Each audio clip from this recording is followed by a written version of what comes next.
Warning, this journey in which you embark upon is not for the faint, fake, or fragile. Before proceeding, viewers are encouraged to center themselves. This black-ass, queer-ass intellectual voyage has culture meeting politics and gender-bending reality. Protect your energy with your fist up high, and for the love of Baldwin, hydrate! What happens when two pioneers of black queer content get in one space with the 20th century fag? Full afro-queer genius. Welcome to episode 1. My mother has always said, she's always said that he's a faggot. How can you burn what is already flaming?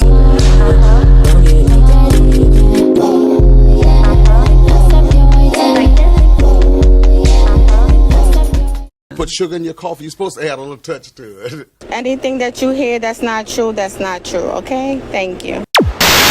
It is Pride. Happy Pride, y'all. Happy Pride. But I actually want to reflect on your very first Pride, both of y'all. Mine began in the 1900s. I was 19 years old, and I was in college. I had met my first gays in college.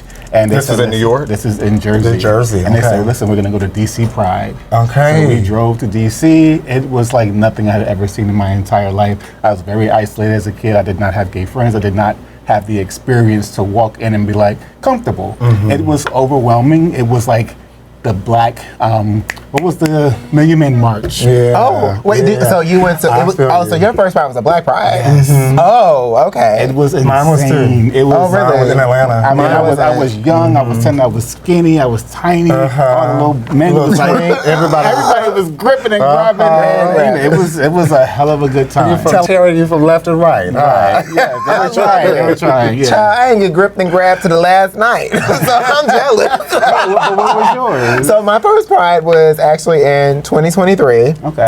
It was my first. I mean, 2023. Yeah. When? Stop playing. 2023.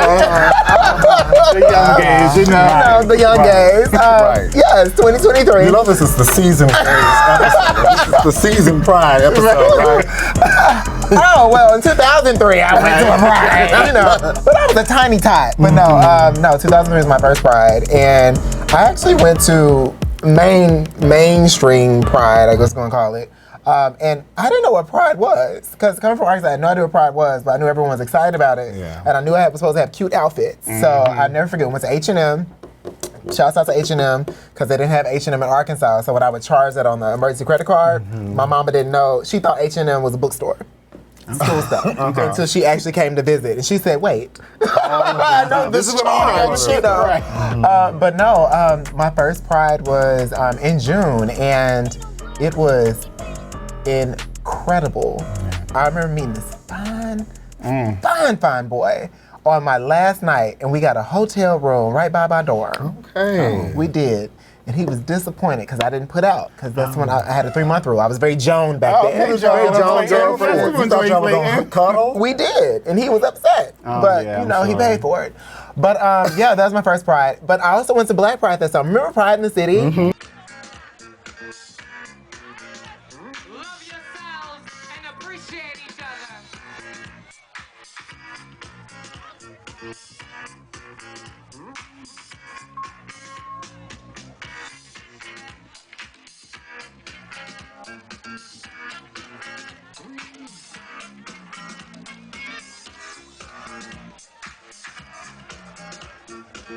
I went to Pride in the City, and that one I was a little more.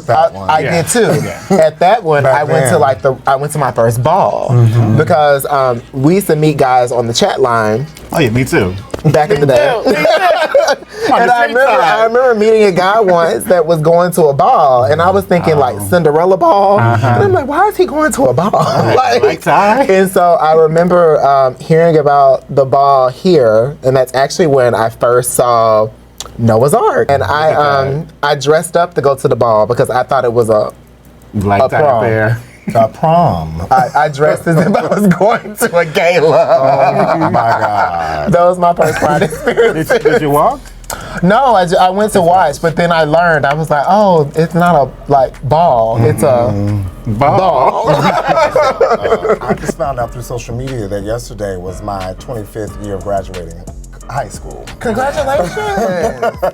Which was also that year, was my senior year, was also the first time I went to Pride. Okay. And I remember sitting in, I don't remember what class it was, but Nicole Cunningham was sitting like right behind me, and from Jersey originally, right? And I was just, and she was like, what you doing this weekend? And I was like, nothing. Like I don't know. I probably have rehearsal, And then she was like, meet me. And so we met at Piedmont Park, in Atlanta. And that is when I, was like, oh, I had already been fucking. So I wasn't in, but I wasn't out either. Right. If that, you know what I'm saying? Like I wasn't like running around being like, but I already had an experience. And so it was after that summer that I started going out. Prom, I went to the Marquette. I don't know if you all are familiar with that in Atlanta.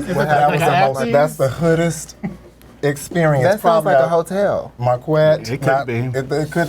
A motel. But after that summer, I started going to tracks and Palace and was just the sea of beautiful men, and that's that. Okay. Yeah.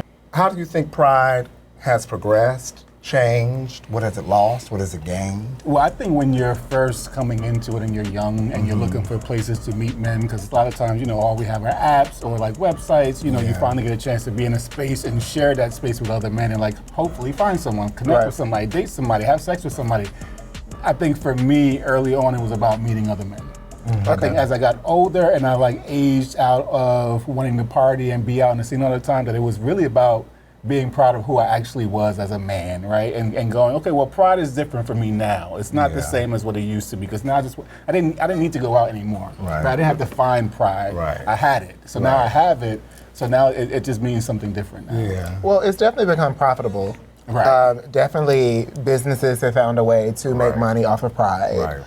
We could do a list of corporations and be sitting here until next month of who has figured out a way to make money off of it. Yeah. So it's definitely become more like it's fallen into the Hallmark category of like cards for everything. But I think for individuals that go, I think Pride has definitely become more of a celebration.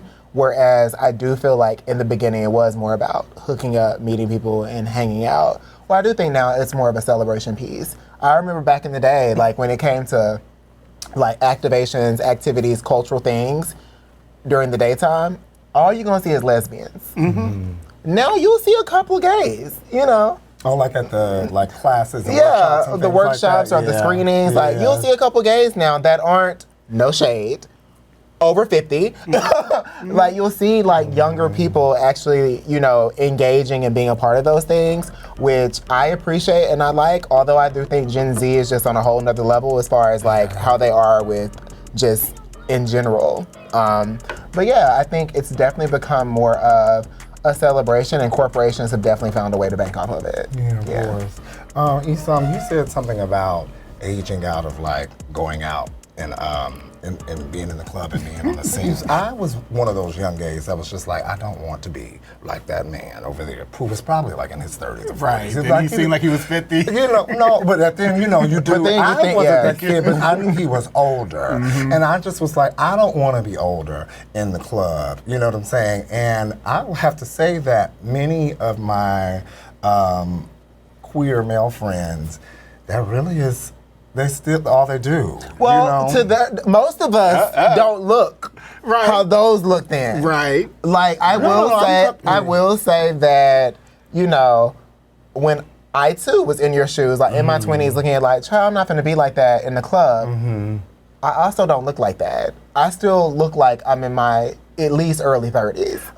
I'm not talking about men that look old. I'm literally talking about. But I feel like that's why we said that though. I think because we looked at those individuals like they look too old to be in that space. Whereas now, people are typically surprised. Actually, I add years to my age to get free drinks. I'll be like, child, I'm 50. And the young girls be like, really? What you drinking? I just never wanted to be the staple in the club that the 18-year-olds were like, oh, I remember when I was 15 sneaking in the club and he was here then. Child, true story. I had somebody come with me in LA this guy kept looking at me. And I'm like, what is he trying to talk to me? He comes up, he goes, are you Dwight Allen O'Neal? And I was like, yeah. He says, oh my God, I grew up watching Christopher Street when I was 9. I used to sneak and watch it and I loved it. And I was like, 9? How's that possible when I just graduated in 2023? See, but that's why I think, because my boyfriend is younger, well, my partner is younger than me. He's 12 years younger than me. Yeah. And him and his friends have conversations about, oh, well, you know, he's too old to be in a club. But like, I think for us as gay men of color, I think it's important to see a Dwight Allen O'Neal in the club and be like, oh, he's attainable. Look how successful he is. He's doing so well. I can do that too. So when I go out, it feels almost like community engagement and a whole nother. You better find us thing. I'm about to say that's a better Let me write that down. Let me write that down. Community engagement. Hold on. Community engagement. I think that visibility is important too. I don't want it to be that we get to a certain age and we have to be invisible or we don't exist anymore. Right. You know, we're not thriving, we're not young looking, we're not, you know, looking great and feeling at our best. So I think it is important to slide out every now and then, give them a little something, and then take your every ass home. now and then. Yeah, we don't have to be the last one in the club. Yeah. My friends, when I was younger, used to call me the gay that hates the gays. I can see that. And it is not that I hate, obviously I don't hate the gays. I'm here with you all, you know what I'm saying? I think it's similar to James Baldwin when he's like, you know, I love this country, and so I'm like paraphrasing, so I have the power to critique it. And that's how I am, you know, it is from a place of love and from, a place of wanting to see us be better. You hold the community to a much higher standard, which is why you've gotten the title that you necessarily, and it's not that you hate the gays, it's just that you expect more out of them. It's like the auntie with the plastic on the sofa that you don't want to go to her house, but you know when you go to her house, you're going to be fed, they're going to take care of you, and you're going to learn something. And you ultimately love them, but you know you got to go through that not sitting in the living room to get there. That's how you hold the community. You do. You do. Okay. And I love you because I do the same, but I'm the cool auntie. You know, I went to DC Pride and I came back. I had a great time. I only went for 2 days because, as you all know, I can only take the girls for so much. So I went on the end, and I had a whole bunch of like queer artistic events for me to go to. So and it was wonderful. But when I got back, and I was looking at like the response. That through social media, the response of people talking about DC Pride, it saddened me. The gay community is trash.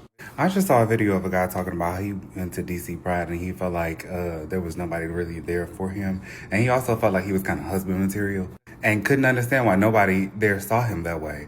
And listen, my brother, I felt for you. But let's talk about why so many people feel invisible in spaces that were built for people like us.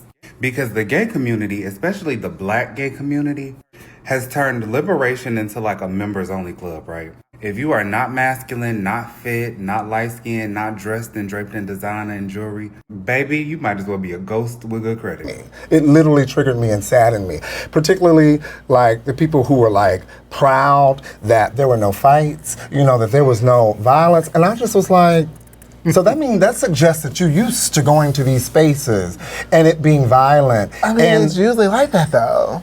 And so my question is, why do we want to go into spaces like that? I don't think we want to go in spaces like that. It's just that we know the consequences that go into wanting to be around our people. So it's something that we have just unfortunately accepted because it happens regardless. But I'm at the age where I don't have to go to every Pride event. You know, I'll leave it at that. Yeah. But it just happens. When you get a group of us together, typically there is violence and fights. The only drama I saw was Kaya and T.S. Madison, to what I know.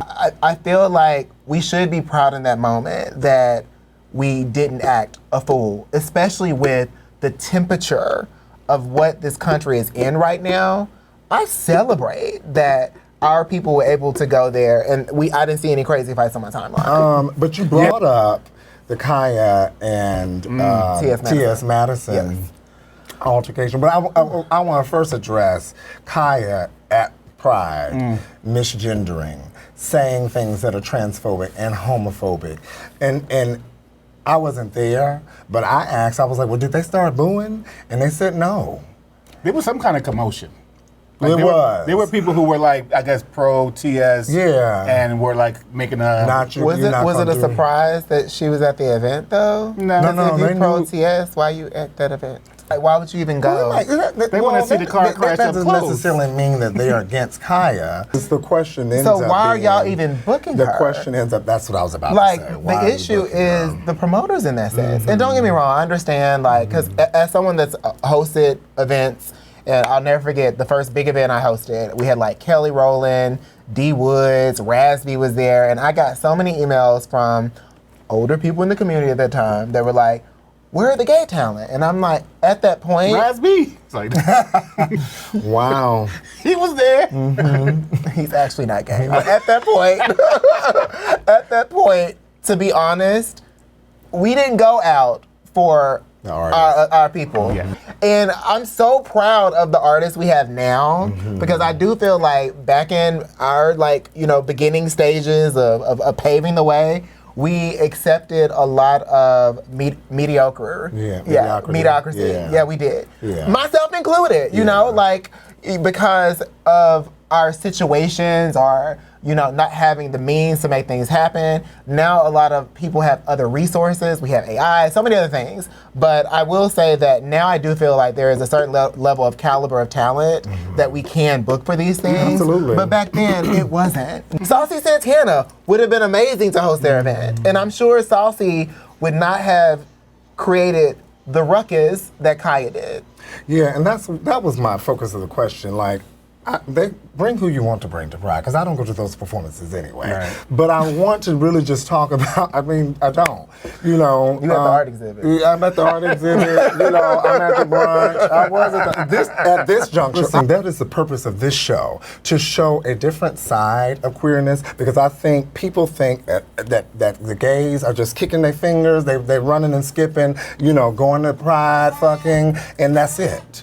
And now that ballroom is becoming very, very popular, they feel like that is all we do. We just doing duck walks up the street, and for me, a person, who is very, multifaceted, I don't want to be lumped in that group. I don't think anything is wrong with doing any of those things.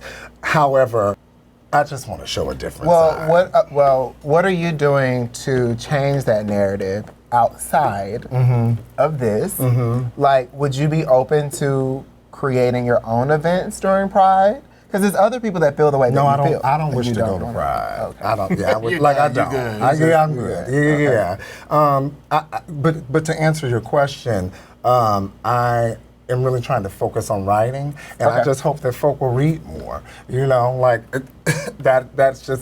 That's where I'm at. But I think you asked me a really good question that I should go and ponder. No, seriously. I think you asked me. I feel like if no one's not building it, perhaps it's your calling. Be the change you want to see. Yeah. Well, it's starting here. It's starting here. It's starting right now. And that really is the purpose, Starting here. Starting right now. But how do we navigate allyship when you experience things like Kaya, when you experience things like Just Hilarious? How do you navigate all of that? And for you, I want somebody who knows that women can have babies. Oh, okay. Only women can have babies. I just want to let you know that. Interesting. There are other people who can have babies. Okay. Yeah. I mean, if they have a uterus, they can have babies. But they just might not identify as woman. Okay. Those are two different things. Like, you can be biologically female, but you can't be biologically woman. Because woman is a gender construct. A social construct. But if you got a uterus, you can have a baby. Yes, that's the point. If you have a uterus, you can have a baby. Okay, cool. Yeah, we agree on that. Yeah, all of that. You know what I'm saying? Because I will tell you straight up and down, there are a lot of cis women who want to kiki with you, but then talk about you to their family, friends, whatever. You know what I'm saying? And are not really down for you and your identity. So I guess I'm, asking, what do you all think about that? Ooh. Okay, I let out a big sigh. Go ahead. That's a lot. That's a lot. So, I don't know why we, as people of color, as BIPOC people within the world, want people that we know don't fuck with us to accept us. I asked that same question. Yet we have people over here that accept us that we don't give the time of day. Like, it's this desire to be accepted by people that we know deep down. Like, anything Just Hilarious says, like, I started following her a long time ago. I loved her. I thought she was hilarious. It's her name. Thought she was very funny. And then I'm like, oh, what man stole your man, girl? Because you clearly holding on to something there. You know, like, you don't like us like that. You know, and she has made so many comments that are, in the way she does it, she says it in a way that she even manipulates other people to side with her. You know, because if you look at the comments, you know, you see people in support of the craziness she's saying. And she's really clever about her delivery so that it seems like it's a joke. But every joke has an ounce of truth in it. It does. And her jokes have gallons of truth in them. And when it comes to Kaya, for instance, Kaya just want to check. And that's just the bottom line. Kaya's trying to get paid, you know, and I can't talk about it now, but, you know, Kaya is very businesswoman. It's transactional with her. I don't know the details, the ins and outs of having her at T.S. Madison, but I do know at the end of the day that I believe that the comments she said were directed at her. But I also believe that she does feel that way about our entire community. And both things can be true. I agree. Absolutely. And you're absolutely right. There are a lot of people that kiki haha in our face and behind our back talk all types of sugar honey iced tea about us. And it's and these are the people that, unfortunately, many of us are trying to satisfy and appeal to and get to accept us. And the beauty about turning 40, I don't know if it happened to y'all, but I swear to God, shut up. I'm proud of at you. midnight, I literally felt like a new person. I entered this space where I was like, I felt that too. I don't care anymore. If you like me, you like me. If you don't, you don't. And the people that booked up for that event, they did it because they knew TS was in town. It was gonna be this divide and driving traffic and people would come just for the mess. They then went on to sprinkle drama within the pot and then stir it at the cost of your own community. So I don't even blame TS or Kaya for that situation. I blame the gays that booked them. Well, I think for anyone who has been searching for acceptance their entire lives, being young gay boys who are longing for it in our families and our community, that we accept a lot of behavior from different people. And like, as Dwight said, as you get older and you mature, you stop looking for that acceptance in other people, you find it in yourself, and things change. Then conversations actually happen, because I have plenty of straight friends, right? And you know, I have girlfriends that be like, oh, I'm an ally, and I'm like, are you though? What role are you playing in supporting the gay community? I know we friends, right? But do you pay attention to pronouns at work? Are you advocating for us when we're not there? Like, there's a whole different conversation that you have to put your friends' feet to the fire sometime to make them step up in a way that some people don't even challenge their friends. So like, you want to be an ally, then you got to step up and do something. And some people never really get tested in that kind of way. So like, it's very interesting to hear. Like, you'll put a post and you'll see friends comment and you'll be like, oh, bitch, you felt like that? I didn't know you felt like that. Or I have talked to my friends, I'm like, well, what does your husband think of me and your friendship with me? Like, let's have a conversation about that, because I want to know what those conversations look like. What about those gays that also don't accept pronouns and say, I'm not gonna do that, I'm not gonna do that shit, you know? Or, you know, I was walking with one of our friends and some young gays were in front of us and they were wearing effervescent attire. Who was it? Rasby. Between us. just you and that squirrel. And they were just like, and they was like, you know, oh, look at them. And I was like, what about it? Look at them. And he was trying to get me into like to be shady about it. You know, and I just I didn't address it, you know. I thought it was very telling, you know, and what do we do? You know, how do we combat those? Is that self-hate? Pronouns are really important, as important to you as it affects you, right? So like when I was young and then when nobody knew I was gay, I damn sure knew how to throw a different pronoun out there without even blinking. I would be like, oh, well, they coming with me and it was a whole he. And I would change that in a blink of an eye. They didn't know. Right. So, as long as you're conscious and aware, it's not an issue. Right. It really shouldn't be an issue. No, it's not easy to do, but there are people who don't want to do it. That don't want to do it. Yeah. So I want to address that, but I also want to address something you said too, speaking of like our allies within our life. I also want us to hold space for those that are ignorant and don't know and that actually want to learn. Absolutely. Like we also have to stop assuming that everyone knows. Yeah, and I agree with that, it's for our sure. responsibility. Like my life purpose is to love and help each other. Like if I'm helping somebody every day of my life and spreading love, I'm living my purpose. Like that's me. Me and God done had that conversation. So when I hear someone saying something wrong, I've actually had this talk with my sister. Like you can't say that. Like that's just not. You know. I know I've let you get away with that saying at the kitchen table between you and I, but it's wrong, and I was wrong for not saying anything sooner. Yeah. So that's that thing. And then the other thing I want to address is when it comes to the pronouns. I'm sorry, but I don't want to be disrespectful. What are your pronouns? He, him, okay, everything. Okay, she, sir, girl. Doctors. I struggle with pronouns. That's when I'm like, you know what? I'm at the age where it's uncomfortable because I also find that it's uncomfortable for me to even ask someone what their pronouns are because I don't want to offend them. Right, like, you know, like, what you mean I'm a dead right, what you mean? Why you gotta ask me if I'm this or that? So like, I'm working through that, you know, as a person and as a business owner, especially like, even right now, oh God, please, I had to talk to one of our team members because they were assuming someone's pronouns without confirming it. And I'm like, have you had this conversation with them? Right. You just assuming that's their pronouns just based on how they present themselves. I'm like, but when I chatted with them, they made it clear that was not their pronoun. Yeah. And so I think that it's still, I think we need to see more conversation around how to make people comfortable with it. Because I still struggle with the comfort level of what's appropriate and what's not. And I've not seen anything ever posted or mentioned or trained on how to even have that dialogue without being offensive. And I will share this story, true story. Shouts out to my nephew. He can be like, telling my business. Well, you know, so my nephew's partner is a trans male. And my nephew now identifies as pansexual because when he met his partner had not fully embraced this part of himself. And because it's Arkansas, his partner has allowed our entire family to misgender him for years.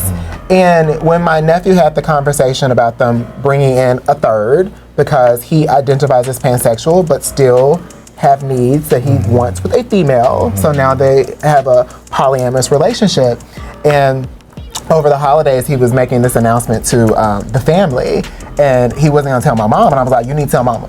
You need to tell your grandma. He's like, why? I was like, well, your grandma think that your roommate is trying to steal you from what she perceives as your wife. You need to tell her that your wife is not a wife, that is your husband to be, and that y'all have a girlfriend, because they think this girl over here is a homewrecker. That's what grandma. And before he was identified as pansexual, he was just a cisgender straight man? Yeah, just cisgender straight man. But he loves his partner. So much. Yeah, so Wow, much. And it's so... That's beautiful. Getting goosebumps. Yeah, so beautiful when they shared the story. And so at this point, I was under the impression that his partner was probably non-binary. So I had the conversation. I was like, so are you non-binary? And he said, no, I'm a trans male. And I said, oh, well, why didn't you say anything? And he said, well, I didn't want to, confuse anybody. And I said, no, we owe you the respect to identify you as who you are. I said, I've been buying you all this body work stuff and fragrances and makeup, and so you don't want this, you want some shaving cream, And I had this moment of like, and then I talked to my mother and his mom and explained it, and they accepted it. But no one has been in place to help have these awkward conversations. There is no one making content about that I know of. And I think that's what a lot of it is when it comes to pronouns. We need to have an example as to that we can look up to. Well, it also isn't that hard. It does take practice. It does take practice. You have to mistake. The problem is you have to make the mistake. Right. You can't be scared to make the mistake. You have to make the mistake so that you can learn not to do it. One of my friends, he called everybody they, them, until they correct. That is a way. Until somebody says that is a way. Or their name. Or their name. That is a way. Call me by my name. That is a way. Call me by my name. Right, but I mean, it is a conditioning that unfortunately we don't get too much practice because you have to know people in your life who that's their experiencing. Like, okay, well this is that. We do trainings at my job, work in public health all the time, and I still will be like, oh, I'm sorry. Or listen, speak up. Like this is what if this is who you are. Tell them. And don't let me have a couple glasses of wine. I'm definitely gonna slip up. But just correct me. Correct me. Well, I feel like what the moral of the story is that everybody needs to be more confident to say what they need to say. With this, I want to go back to DC Pride. And I want to know what you think about 96 Loads. Have you seen it? I got it. You can see it? Is it a video? It's a video. It's a video. 96 loads later. If PrEP and Doxy can prevent you from catching HIV, chlamydia, gonorrhea, and syphilis after 96 loads, those are some hell of a drug. I'm sorry. Shout out to them if homeboy made it out this bitch clean. I have not seen it. I don't need to see it. But I heard about it. I don't need to see it. It's probably like Treasure Island. So, crazy thing is, I actually do not watch adult stuff, but that did make it to my lap or to my phone. I saw it, and it's very unfortunate because clearly this person was definitely on drugs. Yeah. And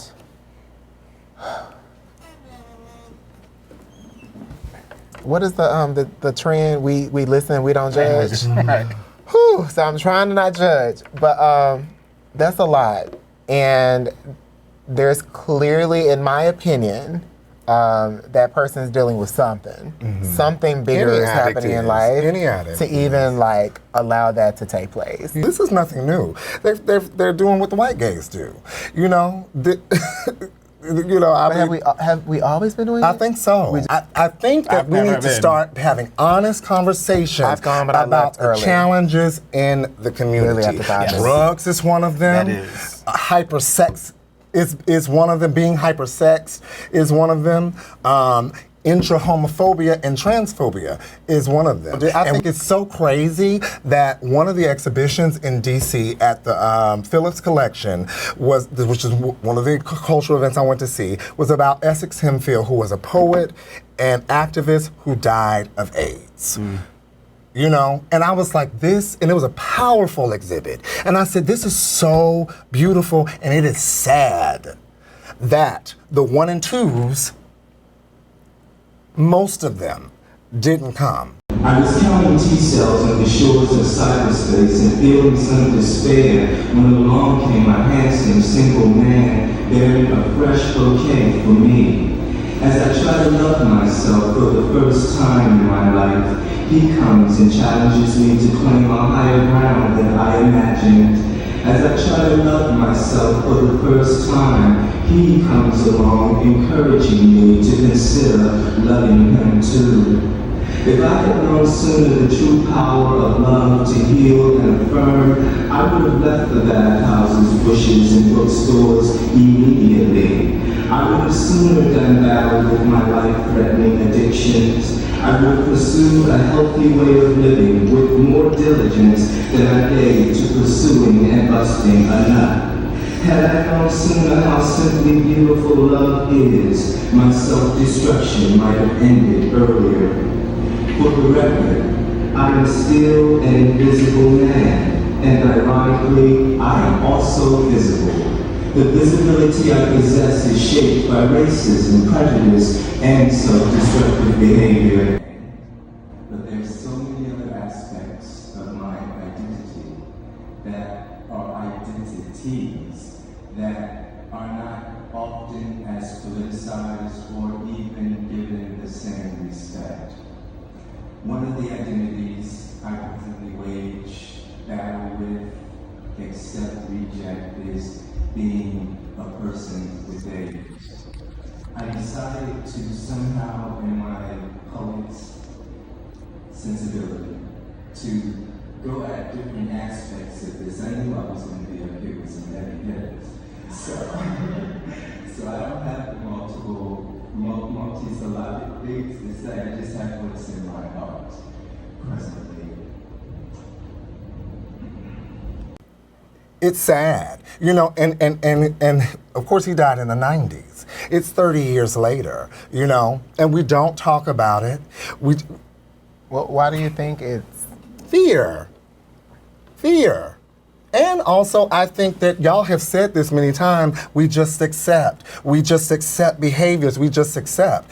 And I think that is my frustration. Why do you accept anything if you in your right mind knows that it's not right? That boy is entitled to get his 96 loads. That is his business, he can do that. However, we need to talk about what is the difference between his 96 loads in one night and everybody's 96 loads through the year. Not everybody, but like, you know, women. Well, that gave themselves time to heal.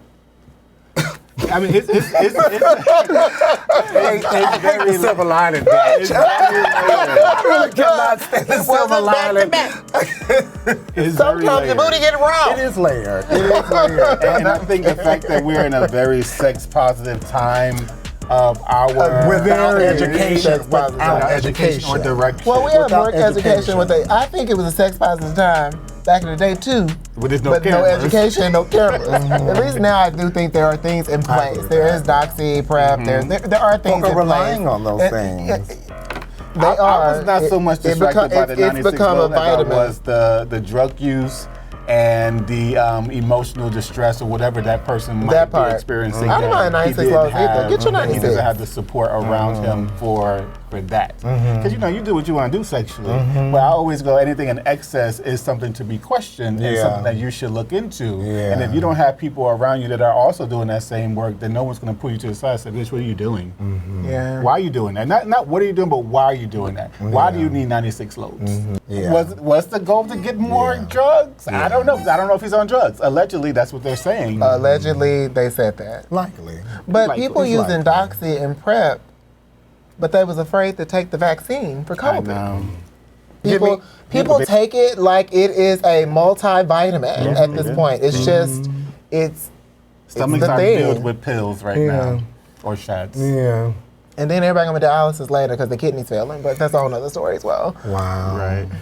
And my fear is I don't want it to be 10 years from now and this same person we're talking about the fact that they are, you know. Yeah. Well, why can't we talk about that? Because death is pervasive in the community. It is pervasive. You know, these folk are dying, and for lots of reasons. Overdose, suicide, domestic violence. We don't talk about domestic violence in queer, in queer relationships. I remember when I was living in Brooklyn, couple up the street, older man and younger boy, and that older man killed that boy. You know, these things happen all the time. Like, you know, well, I guess I could take us to, because you said I think he made a lot of coin. I mean, it was definitely and that was the intent, like OnlyFans or just for fans. And that was sure the intent, right? I mean, because so I learned this today. I don't know if it's true or not, but I had lunch with a friend today. He told me that 95% of the American population subscribe to OnlyFans. I need to research that for myself because I don't know if that's true or not. Yeah, how would he know? That seemed very. He made that statistic. How would he know? He said ChatGPT told him. And then I said, you know, ChatGPT don't know Well, I'm everything. glad I'm in that 5% because I'm like, ain't nobody got my coin. I got bills. But no, so that's what he said. Twitter is enough. And, you know, I didn't want to argue it because I do know there are a lot of people that are on OnlyFans making a cute coin, you know, and name them. I literally name them. Huh? I'm big. What's her name? From Real Housewives. Name them. But and, you know, like literally now when I meet people, I ain't gonna lie. I go to their social and I go to their link tree and I look to see, and you have to. I could not argue with the person because typically I'm a person like, that's not true. And I was like, you know what? I don't know if that's true or not because most people I meet and I get their social, 8 times out of 10, there's the OnlyFans like link on their profile. Right. It is. Right. And it's become a norm. Have one? Do you have one? Okay. I don't have an OnlyFans. The only thing I would ever show is my feet. Nobody want to see those. I've never done sex work. I stripped one time. You did? When I was like 17. Yeah. What, the wet? No, look, for this man. Like, I mean, I guess I've done sex with everybody. I've done sex with adjacent. I mean, I've managed a porn star. Does that count? No, no, it doesn't. I mean, and I produced a documentary on porn. I did something. I got, but you have. It's in my book. So I ain't gonna say it. I did one little thing one time. Okay. I'll just tell you. So a politician. Yes. Had a middleman who would vet guys, and he reached out to me and said, "Listen, we want to fly you down to DC. You get $500 just to show up." So I said, "Is this a sex thing?" Why Diddy is on trial? Right. Okay. He said $500 to show up. We'll take you shopping. Sex trafficking. You get a $1,000 budget. You do not have to have sex, but if you choose to have sex, you can get more money. I said, but no sex, right? He said, no sex, but you get $500 just to come.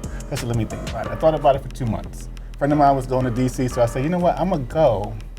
Shit go left. I'll call you, pick me up. Did you know who the politician was this one or no? No. It was a secret. It was a secret.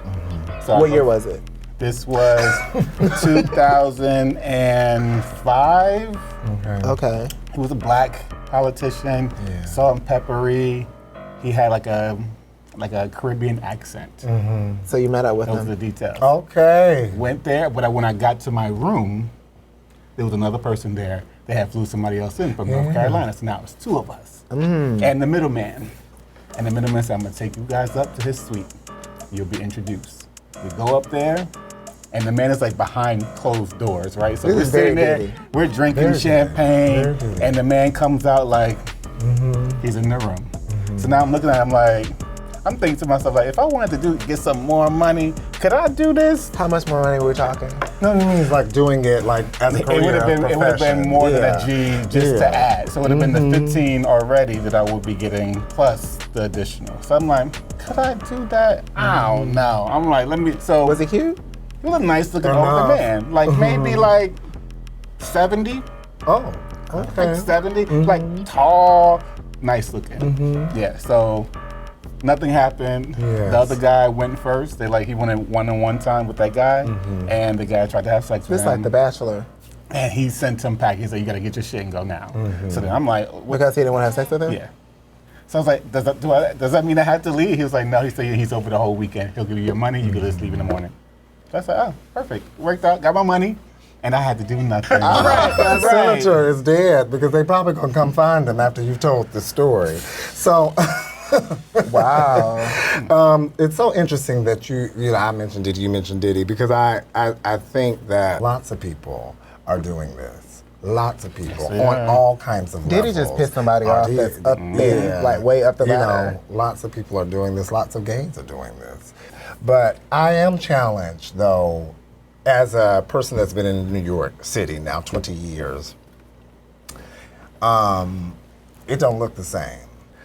I am just underwhelmed by what I see outside. Going back to dcpride, I just was looking around and I was just like, everybody got t-shirt and jeans on. Everybody got the same look and the fitted, I wonder what you all think about that.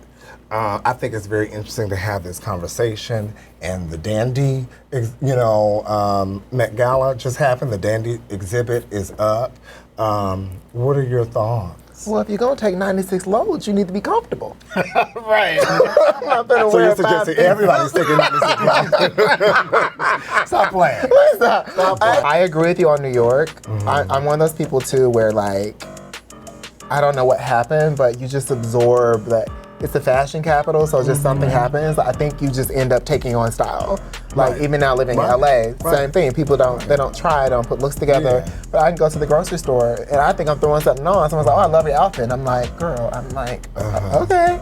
But Paris is like that too. I remember when I went to Paris, I felt underdressed the first time I went, everywhere I went somewhere. I felt like, oh God, I think, honestly, people are getting away from being materialistic around how they look. And they are finding other ways of being materialistic in that way, from what I've gathered. Because like even in our 20s, I felt like when people would go out, for the most part, They look good. Yeah, they look good. No, they look good. And over time, they just hadn't gotten away from that. Also, too, like, I hear, and I wanted to say this earlier, it was like, people go out now to hook up. I don't think they go out to hook up. People hook up from their house. You don't have to leave your house to hook up. You can literally go on an app and Uber Eats the penis right to your doorstep, or go over yourself and just get it. Like, you don't have to, do anything or put forth any effort. I just think that when it comes to clothing and fashion now, that many people don't look at that industry the same. Even when we look at, like, the supermodel, that doesn't exist anymore. Naomi Campbell's the only supermodel that's still walking to this day. When you look at magazine covers, you don't see supermodels anymore. You see actors, actresses. Don't get me started on Lil Red. I mean, what's her name? Little Red Riding Hood. Sexy Red. Yes. Don't get me started on her. She puts on eyeglasses and a bonnet, and it's a look. So, like, a lot of things is happening culturally too. It's just that when people aren't being materialistic around their clothes anymore. They're spending their money, or the money they don't have in other ways. And that's actually why I enjoy being around you, because I know you're going to bring a look, no matter where you're going. You could be going to the Dallas BBQ, right? And you're going to show up, and I appreciate that. But I also appreciate that you are someone I can count on doing that. Some people I don't expect much. And some people try, and I'm like, baby, you shouldn't have tried. Trying is good. Trying is good. I'm like, who your friend telling you to still dress like that? Clearly, we don't hang out like that no more. But I want to now talk about you all as media moguls, and I want you to talk about the moment, what was going on. And I'm talking about early, when you first got started. What was going on before? What was the moment that you were like, this is the thing that I'm about to go and embark upon and create? I think for me, it was early 2010 or 11. I had met Maurice Jamal, and he invited me to be a personality on one of his shows called The Gayest Show Ever. Gayest Shit Ever on Glow TV. My name is Ray Cunningham, and I know the gays. And gay is good all the time, and all the time, gay is good. I want to give back Queen Latifah. I want to give back anybody who doesn't want to come out. Whoopi Goldberg has no eyebrows. That's not gay. Gays have eyebrows. They're arts, and they're painted, and they're done. They're not gone. No one does their own hair. No one, Connie. No one. There are gay men in America who make their living off of doing other women's hair, Miss Rice. And the fact that you want to use some dark and lovely and slap it on the back and take the jobs from gay black men, I have a problem with that. I have a problem with you.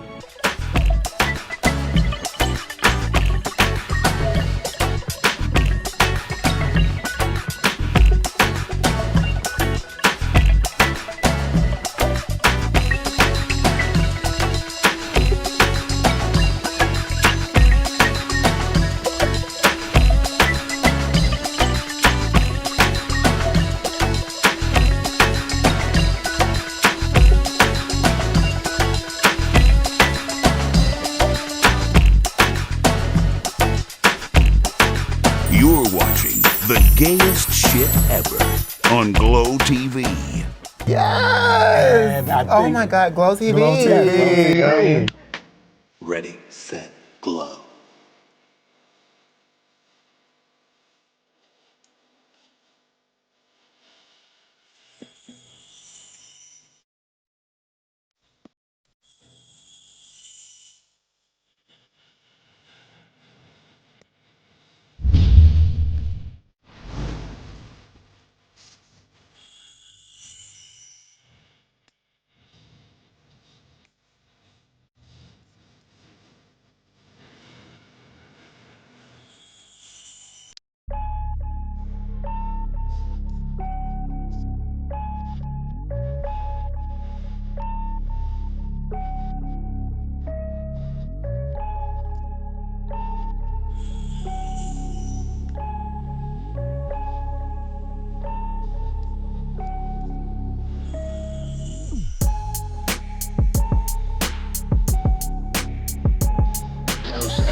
And I had always been enamored by behind the scenes. I had done film and TV as a kid, so I always loved the moving parts. And I remember just watching and going, wow, I love that this gay man is creating this platform. I would love to do something like this. And so I think when the opportunity came where I started seeing that I didn't feel seen or represented in a certain kind of way, so let me create something. What could I create? You know, the internet was, was around. It wasn't like, I wasn't like on a speed dial or anything like that. This was like fully functioning internet. And I said, let me create something that I would want to watch that was not just representation, but collaboration. We listen and we don't judge. What the creaming and why is this a new thing? What color is it, Daddy? Is it brown or is it white? Why am I not making the girls scream? I'm getting a Raven Simone vision. It's definitely not in my repertoire. This kind of cream can't be normal. What is creamy? Smell like to me. That don't look like Dookie because it's cream. This thing, I'm not telling nobody I'm a creamer. I mean, we've come a long way in our sexual escapades and our sexual science of our anatomy. What do you mean by that? If I stick a baby arm up your you gon' cream. Did you know that your can produce a white creamy substance? No shade. That's leftover fleas. Because that was one of the things I thought was missing in a lot of platforms, that a lot of us weren't collaborating and working with each other. We all had our own individual things, but you rarely saw us all on one thing together supporting each other. So I said, I want to do something like that. Yeah. And so that's where it started for me. I love that. It was actually, I moved to New York actually to study film and TV and stage. And I'll never forget, I went to the Noah's Ark screening of the pilot at Pride in the City, and I was just like, in love with the show, with Jensen Atwood, the show, Jensen Atwood, right, and just what it was. But while sitting there, I also was like, there's not one character on the show I can relate to. Mm-hmm. And, being the Capricorn I am, and back then I wasn't tamed at all. I was very vocal. When Patrick and Jensen and Rodney asked me what I thought of the show, I was like, it was great, but I couldn't relate to any of the characters. Y'all didn't have the broke college student. I said, I literally spent my last $20 to come to the screening. Can't even get in the club tonight. And Rodney was like, well, I will get you in the club on our list. He said, but if you feel that way, create your own. We're telling our story. Why don't you do your own thing? And that was the first time I saw myself as a creator, that I could actually create something. Yeah. And I never forget, I went to the club that night, but the next day I sat down and I started writing Christopher Street with, 3 of my other friends. And I've always had this thing about me where if I want to do something, I'm going to do it, whether you believe me or not. And no shade to y'all, still my homegirls, but they didn't want to be a part of the producing piece of it. Yeah. And I ended up doing it on my own, and later met Stephen Emmanuel, who was 17 years old then, who came on, because I had put a Craigslist posting, and he asked me if he could help me, and he wrote some episodes, and we collaborated creating it. And that's when I saw myself as a creator.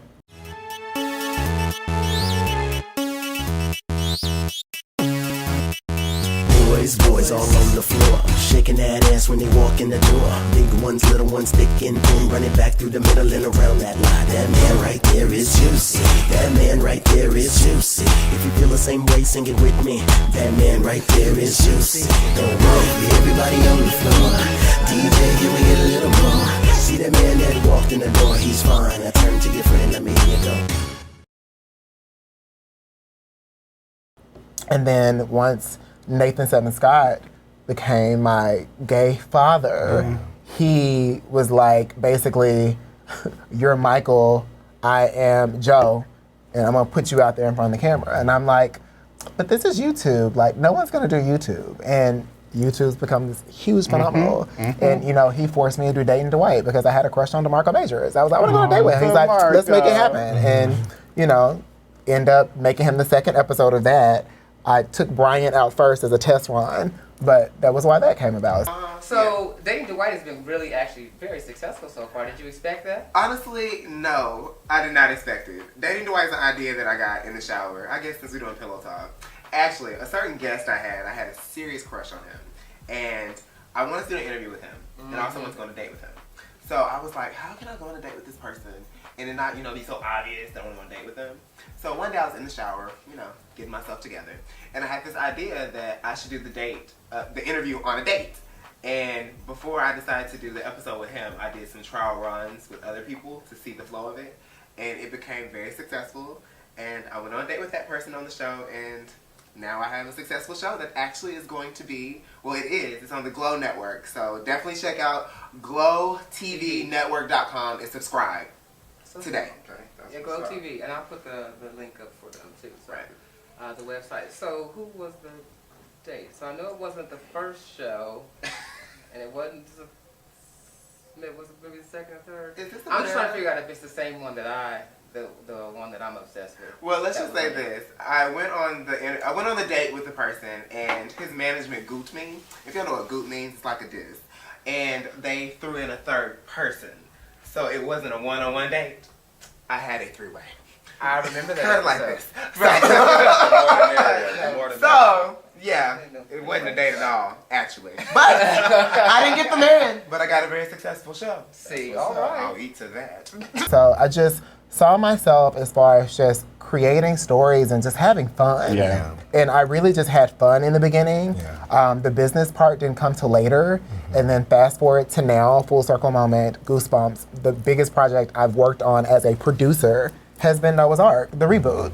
And so to be a part of that, like, I remember the first day on set, I had imposter syndrome because when Patrick hired me for it, I didn't think Noah's Ark was coming back this big. I thought it was going to be, because during the pandemic, we did the YouTube thing. I was like, oh, it's going to be, And so, and Patrick literally just hired me on the spot. Like, we ran into each other at an event. We had a conversation, went to lunch. He was like, we're bringing Noah's Ark back. Can't say anything. I want you a part of it. And when they flew me down and I showed up at the set, I was like, oh, this is real. And I'll never forget, I called up my sister, I called up Awaka, and I was like, I can't do this. And she made me go into the bathroom mirror and look in the mirror, and she said, repeat after me.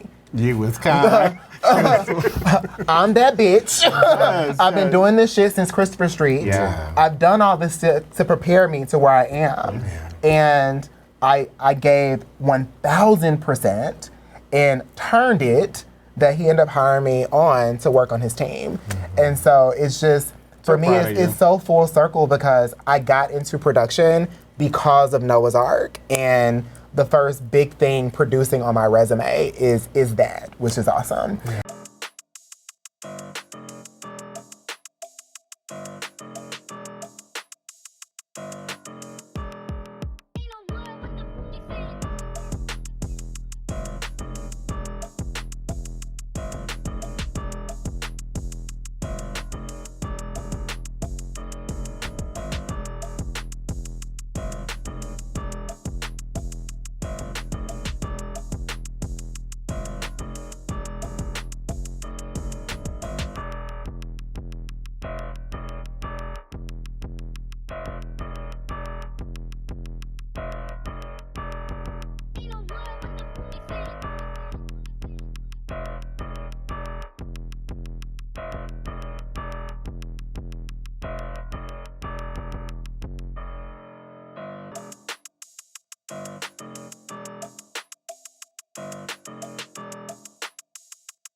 And my name comes across the credit at a very iconic moment. This paying tribute to someone I love. So, right. Oh, that's amazing. Yeah, so it was a whole full circle moment. But yeah, that's why I got into it, and I just remember everything happens for a reason, and it all is in God's timing. And I swear to you, working in that project was the first time I realized before I wasn't ready. I had to go through so much to get to there because there was no one there to hold my hand or coach me when things happened, things went left. As we were dealing with COVID at that time, it was so many things that were coming my direction that if I hadn't have worked with Nathan or worked on my own prior, I wouldn't have been ready. Like I thought I was ready, I wasn't ready. And so just trust God's timing that honestly everything happens when it's supposed to. Beautiful. Is there a black queer person or black person that is inspiring you, has inspired today, is inspiring you, think they're doing good work, you want to shout them out? Is there someone? that you all can think of? God, it's so many. I mean, I feel like we are in such great times where we have so many queer voices of color that are like just really like going balls to the wall, like really creating some really good stuff, really great perspectives. I like to start all the way from the very beginning because I feel like there are so many whose names don't get mentioned. That, you know, we hear the younger generation now and they're getting everything, but I'm like, I want to talk about the Donnie Do-Rights or the Jared Schulers or the Lester Nunus, you know, like people like that I was watching when nobody else was making anything. Like there was so little of us on the internet. Now there's so many, you get lost. But everybody is doing something. Everybody's doing something. And I usually try to get those people on to Gayco. Like I love Tyreek, told you, like love him so much. He's so funny. Yesterday. Oh, really? Yeah, like the Dwights or the DeMarcos that I just watched on TV, watched on the internet, and said, oh wow, because they're doing it, I know I can do it. Right. So yeah. I love that. Nathan Seven Scott. Yeah. Nathan saw something in me that I didn't see in myself. Nathan taught me that there's no such thing as being shy. Nathan pushed me when I didn't want to be pushed. Nathan got me out of my shell. Like, he still is with me. You know, I feel his spirit around me constantly. Whenever I see the number 7, I know that it's him. And he's just someone that I miss dearly, because if he had the landscape that exists now, I only can imagine what he would do and create. And on days that I'm lazy, I don't want to do nothing. I'm like, I ask myself, what would Nathan do? You know, like, how would Nathan take this opportunity and maximize it and like take it to the next level? So that's someone I definitely want to give flowers to, because he was just such a huge inspiration. Yeah, in honor of my high school graduation, I would like to shout out Miss Lawrence. Miss Lawrence went to my high school. Yes! And, you know, did hair. You know what I'm saying? And I, you know, I remember we were doing Treemonisha, which is an opera by Scott Joplin, and one night the power went out, so we had to come back. This is our senior year during the summer to do it. And Lawrence had platinum blonde hair, and this play is set like in 1892. You know, and I just, you know, and did the show anyway. And so, you know, just to see him, you know, become this actor, you know, and Deliverance, actually a good actor. And actually a good one. This is destiny for me, and that is why it feels so surreal. A long time ago, prior to a Miss Lawrence, prior to me understanding that I was gender fluid, well, I'll be damned. I always loved singing. I always was enamored by the idea that I can be on a stage and I can act and take on a different character. But I ran away from it because of society and being shunned because of who I was. Hold on, don't get it twisted, sweetie. I'm more of a man than you will ever be, and more of a woman than you will ever get. I grew up here in the South when, you know, being gender fluid or being gay, period, was just, you know, not of social normalcy. And it was a very uncomfortable space and period to grow up in. What is this? Just time. Little ugly sisters. Y'all got 5 seconds to get y'all peculiar ass from my booth. I had older friends that were hairstylists, and that is when I deeply embedded myself into the beauty industry. The beauty industry is that very space where you are allowed to just be. You can have as much self-expression, freedom and self-expression as you want. There are no limits. I was in the beauty industry for 20 years, and giving 110% to that, it was that gift of me having a great skill set with my hands to be a hairstylist that enabled me to become an actor. We're gonna get it right up in there. It's a full circle moment for me, because not being able to do that very thing that I would wake up every morning and do, and that is sing, whether it's in the shower, whether it's getting ready, or if I'm at the salon in my chair, being able to do it again now on such a huge platform is such a blessing for me. It is by divine order, and it is destiny. And I'm extremely spiritual, and so I know that good things come to those who wait. Y'all heard that? Baby, we in that this year. We winning. And we went to a very, very good performing arts high school. You know, lots of people have come out. Yeah, I'm proud of him. I'm very, very proud of him. And keep going. I just want to say, Issam, happy birthday. Thank you. Happy birthday. Yes, cheers. and wishing you much success and love with the new addition to your family. Thank you. Dwight, you've been my friend for a long, long time. I'm inspired by you. I am blown away by this current opportunity that you've gotten. And we are still very young and have so much work to do. So I am excited to see the future, what both of you all bring to this world. Thank you for sitting with little old me. Little, stop please. You inspire. You know I'm being nice. And gays, I really do love us. I do love us. I have taken my load, so I just, you know what I'm saying? I'm not judging anybody. Yeah, but thank you so much for your full afro-queer genius. Upon sitting with Dwight and Issam, a few things come to mind. If you want to start it, do it. It appears that we accept so much, even if it gives us pause. It's time to speak up and speak out. If you truly want to respect someone, take the time to learn. We've come so far on this Black queer journey, and there's still much work to do. Whatever it is, make sure it is full afro-queer genius.